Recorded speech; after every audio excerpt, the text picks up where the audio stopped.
Nous allons accueillir maintenant Sébastien Curzan qui représente CapScience, le Centre de culture scientifique, technique et industrielle de Bordeaux.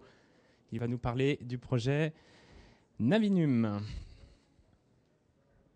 Bonjour, merci d'être là. Voilà, moi je ne suis pas une entreprise, je représente en fait un centre de culture scientifique et technique en hangar 20 au bout des quais.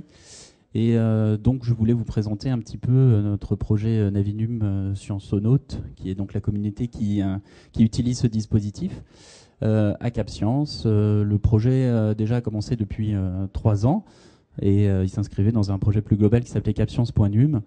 L'idée en fait est très simple. Donc là on est dans l'exposition numériquement vôtre qui joue actuellement et bien on a des dispositifs sur lesquels les visiteurs peuvent venir badger. Donc ils sont équipés d'un badge ici RFID et l'idée c'est que ce badge est associé donc à un identifiant personnel. Donc on peut imaginer toutes les possibilités qui s'offrent voilà, aux visiteurs. Et puis, ici, je vous ai amené la première version qui était une petite version d'essai, puisqu'on fonctionne souvent en mode prototype. La version actuelle, en fait. Et puis, plus concrètement, ce badge, en fait, peut vraiment être au service de l'animation, de la médiation, qui est notre cœur de métier, en le designant un petit peu différemment. Là, c'est le badge qui a été revisité lors d'une participation à la création d'un prototype au Musée des Arts Déco à Paris, dans le cadre de Muséomix. Donc le prototype a complètement... J'ai mon téléphone qui sonne, j'attendais un coup de fil, pardon. Le prototype ici a complètement oublié donc Navinum et la carte. Alors c'était quoi notre intention au début? Donc là vous avez ici un détecteur et puis donc une interaction. C'est laquelle? C'est celle-là?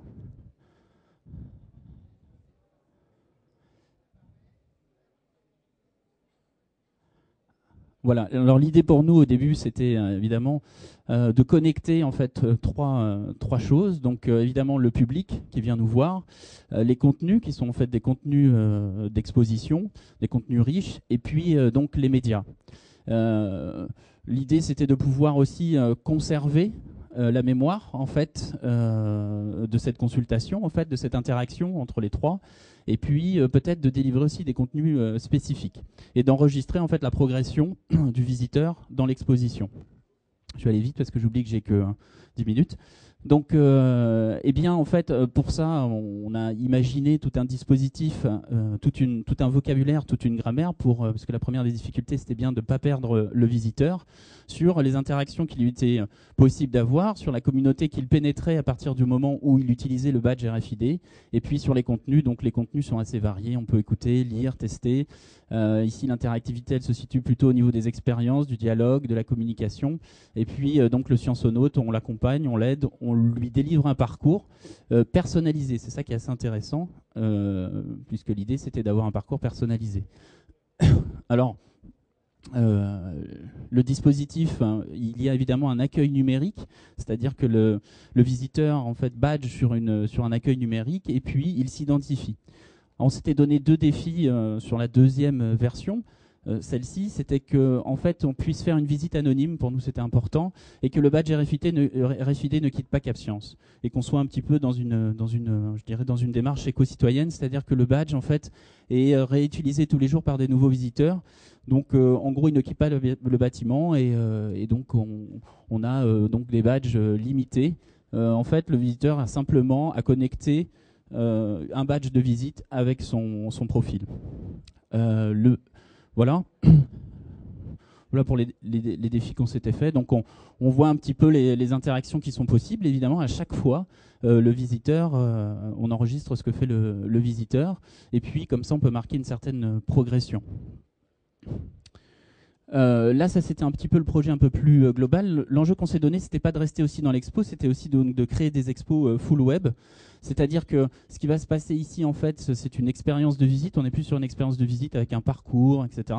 Ça se passe dans le bâtiment, mais ça peut aussi se passer sur le web, où on peut avoir donc une expérience classique. Comme vous le savez, le numérique un peu bouleverse, on va dire, le drame classique de la médiation, c'est-à-dire que en termes d'action, en termes de temps, en termes de lieu, tout ça est un peu bouleversé. C'est-à-dire qu'en termes d'action, eh bien, on peut avoir des actions sur le web et dans le bâtiment. On peut désynchroniser les visites, on peut les commencer.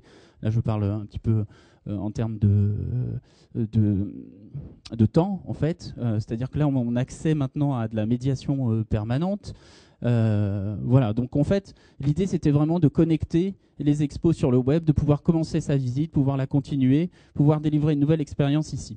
Et l'idée c'était d'accumuler en fait toutes les visites et de proposer une interface de médiation consultable depuis le web où la personne pouvait en fait récupérer toutes ces interactions avec le centre de culture. Et comme ça, on aurait pu faire, en fait, imaginer même du trans-expo, c'est-à-dire qu'à partir du moment où une expo a été consultée, eh bien, l'idée c'était c'est d'ailleurs toujours, l'idée c'était d'orienter cette personne vers une autre thématique, vers une autre expérience, etc. Voyager un petit peu comme ça dans les contenus, simultanés, présence, etc. Là, je vais passer, ce sont d'autres projets. L'idée, c'était aussi de mettre en scène, parce que ça s'inscrit dans un projet de scénographie de la connaissance. Donc, l'idée, c'était de mettre en scène, en fait, le visiteur, les médias, le parcours, et de pouvoir, comme ça, avoir une matrice dans le bâtiment qui permet de consulter un petit peu toutes les interactions. Alors, ces slides sont un peu compliqués, je passe rapidement. Et je vais finir avec... Ah, est-ce que je peux remettre juste le dernier ? Il faut que je passe ? Voilà, je termine sur le dernier, dans lequel il y a une petite faute d'orthographe. Donc, il y en a même plusieurs. Voilà, donc en gros, l'idée c'était de faire une scénographie du savoir. Alors rapidement, quels en sont les usages? Donc on a un public qui vient, on a des points de contact qui sont notre bâtiment, le lieu, le web. On est obligé de passer par un accueil numérique pour évidemment être, identifier la personne. Où je vous ai dit en fait l'enjeu aussi tout à l'heure, c'était d'être un peu dans un badge renouvelable. Là ici, c'était aussi de pouvoir proposer une visite anonyme. Donc juste de rester sur une expérience de visite, et il appartient à l'utilisateur et au visiteur de savoir si cette visite, justement, il veut l'associer à un compte. Et donc à partir de là, il rentrera dans la communauté des sciencenautes. Donc ce qui fait qu'on a aujourd'hui des expos connectés, et de là en fait des expériences un petit peu différentes dans une exposition. Donc on a des expériences de visite qui s'inscrivent dans un parcours, effectivement comme un badge. Je vais terminer. Comme on badge, en fait, on garde une trace. Donc on a déjà un premier niveau de service qui est la trace, la progression dans une exposition. Un autre niveau de service qui est en fait la personnalisation de la visite. Donc là, on peut faire l'observatoire des publics et des sondages des publics, très simplement, tout au long de l'exposition pour répondre à des questions, etc. Et comme ça, profiler et délivrer une tendance en fait de la personne par rapport aux autres visiteurs. C'est ça un petit peu l'idée, c'est de se situer par rapport aux autres et puis voilà, d'avoir vraiment un contenu personnalisé. Une fois qu'on est sciencenaute, l'idée c'était de conserver aussi cette visite, d'en proposer une sorte de gamification, un petit peu à la Foursquare, c'est-à-dire une progression là aussi dans les contenus des expos, les différents contenus, revisitables en fait sur Internet par ce qu'on a appelé la Sciencothèque, qui est en fait entre guillemets une interface de médiation. Voilà. Alors si vous voulez utiliser le Navinum, on est juste donc au hangar 20. Voir en fait comment ça se passe, quelles sont les interactions proposées. Les usages peuvent être nombreux. Nous-mêmes, on n'a pas encore imaginé tous les usages qui pouvaient être possibles. Voilà, je vous invite à aller au hangar 20 à Cap Science. Voilà.